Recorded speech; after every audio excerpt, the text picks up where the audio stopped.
এরপরে আল্লাহ নবী সাল্লাল্লাহু আলাইহি ওয়াসাল্লাম বলছেন একজন রোজাদারের জন্য দুটি খুশির মুহূর্ত রয়েছে, আনন্দের মুহূর্ত রয়েছে। লিসসাইমি ফারহাতানে ফারহাতুন ইনদা ফিতরিহি। একটি হচ্ছে রোজাদারের ইফতারের সময়। ইফতারের মুহূর্তে একজন রোজাদার আনন্দিত হন। সারাদিন কিছু খেতে পারিনি, এই যে একটু পরেই খাচ্ছি, তাই না? আর ঘরের কাঁটা নিয়ে আসি যে ঘরের কাঁটাটা কখন 6টায় 10 মিনিটের দিকে চলে যায়। হালাল খাবার, সবকিছু হালাল, কিন্তু খাই না, তাই না? তাই নয় কি? খাই না। এটি যেমন একজন রোজাদারের জন্য খুশির মুহূর্ত, আল্লাহ পাক ওই বিষয়টিতে খুশি হন। আল্লাহ নবী সাল্লাল্লাহু আলাইহি ওয়াসাল্লাম বলেন ইয়াফরাহুমা, যে দুই মুহূর্তে একজন রোজাদার একদম আনন্দিত হয়ে যায়। ইযা আফতারা ফারিহা বিফিত্রিহি, যখন সে রোজা ভঙ্গ করে ইফতার করে, ইফতার করার মুহূর্তে বান্দা কি হয়ে যায়? খুশি হয়ে যায়। ওয়াইদা লাকিয়া রাব্বাহু ফারিহা বিসাওমি, আর যেদিন মরে গিয়ে তিনি আল্লাহর সঙ্গে সাক্ষাৎ করবেন। একজন রোজাদার যখন আল্লাহর সঙ্গে সাক্ষাৎ করবে, আমাদের মৃত্যুর পরে আমরা যখন আল্লাহর সঙ্গে গিয়ে সাক্ষাৎ করব, এই শুধু নিছক রোজার কারণে একজন ব্যক্তিকে আল্লাহ পাক একদম আনন্দিত করে দেবেন। ফারিহা বিসাওমি, সেটা রোজার কারণে কি হবে? আনন্দিত হবে। অতএব আসুন সুন্দর করে রোজা পালন করি। এগুলো কিন্তু সব আমাদের লাভালাভের বিষয়, আর আমরা তো লাভ ছাড়া কোনো কাজ করি না। অতএব যেহেতু এগুলোতে কি আছে? লাভ আছে, সেই কাজগুলিকে অনেক সুন্দর করে করব। আরেকটি হাদিসে বর্ণিত হয়েছে, আল্লাহ রাসূল সাল্লাল্লাহু আলাইহি ওয়াসাল্লাম বলেন ইয়াতরুকু তাআমাহু ওয়া শারাবাহু মিন আজলি ওয়া শাকওয়াতাহু মিন আজলি।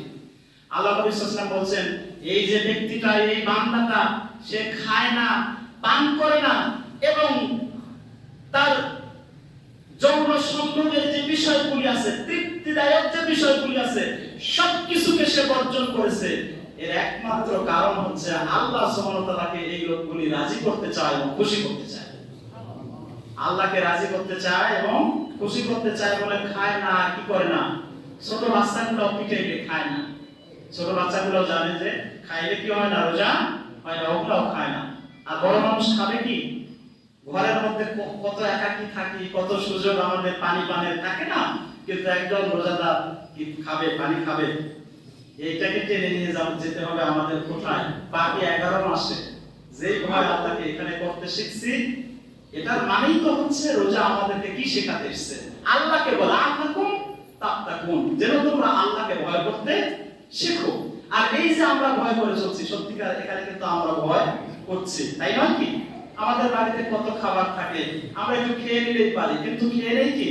কেন নিচ্ছি না? আল্লাহ নিজেই বলছেন যে মেনাজিরি, সে কিন্তু আমার কারণে, আমাকে খুশি করার জন্য, বা আমার ভয়ে সে এটা কি করে না? খায় না এবং পান করে না। যেহেতু সে খাচ্ছে না, পান করছে না, তার তৃপ্তিদায়ক যত বিষয় সবগুলিকে সব বর্জন করেছে। অতএব এটা অন্য কোনো কারণ আর নয়। দুনিয়ার কোনো রাজা বাদশার ভয়ে সেই কাজটা করেনি, দুনিয়ার কোনো মানুষের ভয়ে, পরিবারের কোনো মানুষের ভয়ে এই কাজ করে। পরিবারের মানুষের ভয়ে যদি আমরা করতাম, কোনো মানুষের ভয়ে যদি আমরা করতাম, তাহলে আমরা কিন্তু দিনে কয়েকবার করে খেয়ে নিতাম, ঠিক কি না? মানুষের ভয় বলে দিনে কয়েকবার করে খাইতাম না, অল্প করে খেয়ে নিতাম। এটিকে টের পাবে নাকি? অত একেবারে কোনো মিটার নিয়ে বসে আছে নাকি যে সে দেখবে যে কি খাইলাম? মানুষের ভয়ে করি না বলে, আল্লাহর ভয়ে করি বলে আলহামদুলিল্লাহ কিছু খাই না এবং পান করি না। যেহেতু আল্লাহকে রাজি খুশি করার জন্য, এজন্য তিনি কি দেবেন? এটা প্রতিদান তিনি দিবেন। আসসিয়ামু লি ওয়া আনা আজজি।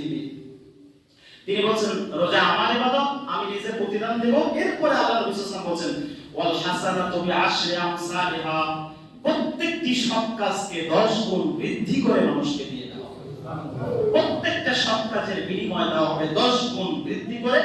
এরপরে উনি বলছেন ওয়াল হাসানাতু বিআশরি আমসালিহা ইলা 700 যায়ফিন, আর সেই 10 কে আমি 700 দিয়ে গুণ দিয়ে 700 গুণ পর্যন্ত কি করে দেব ভাই? তবে এটি হবে আমাদের কোয়ালিটির উপরে। কিসের উপরে? কোয়ালিটিটা আমাদের কি করতে হবে? ইনশিওর করতে হবে। আমাদের রোজার যে কোয়ালিটি, সেটিকে আমাদের নিশ্চিত করতে হবে। খবরদার কোনো ধরনের রোজার জন্য ক্ষতিকারক সব বিষয় থেকে খুব সতর্ক। যেমন খাই না, পান করি না, এটা যেমন সতর্ক, ঠিক অন্য বিষয়গুলিতেও মিথ্যা থেকে শুরু করে ভাষার ক্ষেত্রে মন্দ ভাষা প্রয়োগ ইত্যাদি, প্রতারণা, ফাঁকিবাজি, মানুষকে ওয়াদা দিয়ে তার খেলাফ ইত্যাদি যত বিষয়, যত বিষয় আছে, এটি বাড়ির গৃহিণীর সঙ্গে হোক, বাহিরের মানুষের সঙ্গে, প্রতিবেশীর সঙ্গে হোক, কারোর সঙ্গে নয়। চলো, তাহলে এটা ইনশিওর করতে পারলে আমাদের পুরস্কারও শিওর হয়ে যাবে। তিনি ইনশিওর করে দেবেন আল্লাহ তাআলা। তা আমরা শিওর করতে পারবো তো, তাই না? আলহামদুলিল্লাহ, আমরা কিছু শিওর করছি এবং এটাকে টেনে নিয়ে যেতে হবে। আমাদের এই শিক্ষাটাকে, মাহে রমজানের এই শিক্ষাটাকে টেনে নিতে হবে কি বাকি 11 মাসে। এখানে যে মসজিদগুলোতে যেরকম উপস্থিতি, আমরা অন্য মাসে কি সেরকম উপস্থিত হব না, হব না? কি বলেন? আপনারা কি নিয়ত করছেন যে এবার খালি রমজান মাসে পড়বো, আর রমজান বাড়াইলে আর পড়বো, এরকম নিয়ত আছে আপনাদের? তাহলে কিন্তু এনশিওর হলো না। এখান থেকে তো শিক্ষার মাস না, এটা প্রশিক্ষণের মাস। এই প্রশিক্ষণ গ্রহণ করে এখন দেখেন আজান দেওয়ার সাথে সাথে, এশার আজান দেওয়ার সাথে সাথে কিন্তু দেখেন অনেকগুলো লোক মসজিদে, তাই না? অন্যদিন এশার আজান হলে 5, 10, 15টা লোক। তাহলে কি হলো? এই যে আমরা কি শিক্ষা নিলাম? আমরা শিক্ষা নিলাম না। অন্যদিন এখন ফজরে অনেক মানুষের উপস্থিতি হয় না, হ্যাঁ? আজান হলে যেহেতু আজানের পর পরে 10-15 মিনিটের মধ্যে জামাত হয়, আমাদের অন্য ভাইরাও কিন্তু দেখেন জামাতকে এখন এগিয়ে আসছে।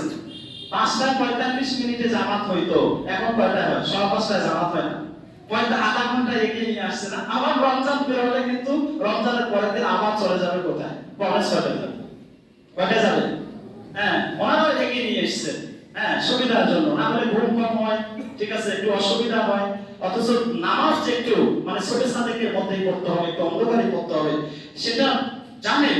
কিন্তু ওই যে নিয়ম করেছেন, যেমন জোহরের নামাজ 1:30টার সময়, এটা কি শীত কি গ্রীষ্ম, ওনারা কি মানে দিবসের যে কম বেশি, সময়ের কম বেশি, এটাও কি এটাও কি ওনারা বুঝতেছেন না নাকি? এটাও বোঝান, সেটা দেখতেছিল, উপলব্ধি দেখলো। ওই 1:30টা পৌনে 2টা এর মধ্যে সময় করে নিয়েছেন, আলহামদুলিল্লাহ, এটাই চলছে। অথচ দিবসের কম বেশি। কিন্তু আমরা রোজার ইফতার শুরু করেছি কয়টায় শুরু করেছি? 6টায়। এখন কয়টায় হয়? 6টায় 6, এখন কিন্তু 6টায় 10, 11 এরকম হচ্ছে না? দেখেন আস্তে আস্তে এটা চলে যাবে একেবারে মহামাস শেষের দিকে গিয়ে 19-20 এর দিকে চলে যাবে। তাহলে সময় কম বেশি হচ্ছে না? হ্যাঁ, কয়েকদিন আগে দিন কত ছোট ছিল, এখন একটু বর্ধিত হয়েছে। এটাকে সেভাবে কি করতে হবে? বিচার বিশ্লেষণ করতে হবে। আল্লাহ নবী সাল্লাল্লাহু আলাইহি ওয়াসাল্লাম বলেছেন, প্রত্যেকটা আদম সন্তানের প্রত্যেকটি আমলের বিনিময়, প্রত্যেকটি সৎ কাজের বিনিময় 10 গুণ দিব, আর সেই 10 গুণকে আমি 700 গুণ পর্যন্ত, যদি সে কোয়ালিটি ইনশিওর করতে পারে, 700 গুণ পর্যন্ত বর্ধিত করে দেব। আলহামদুলিল্লাহ, কোয়ালিটিটা কি করতে হবে? ইনশিওর করতে হবে এবং একটা দৃঢ় সিদ্ধান্ত কি করতে হবে? গ্রহণ করতে হবে।